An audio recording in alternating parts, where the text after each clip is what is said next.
பாருங்கள், அரைச்சி வச்சிட்டோம். இப்போ வானல் வச்சிட்டோம், அடுப்பு ஆன் பண்ணியாச்சு.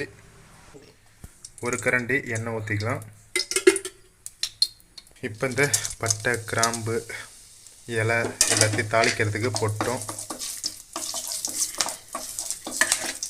இப்போ அடுத்தது வெங்காயம், தக்காளியை நம்ம தாளிக்க வச்சுக்கலாம்.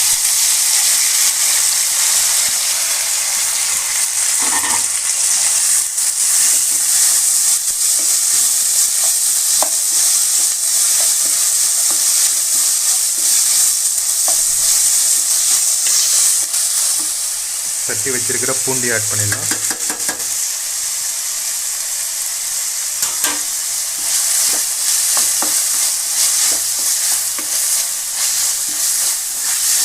இப்போ நம்ம பீக்கங்காவையும் இதில் ஆட் பண்ணிடலாம்.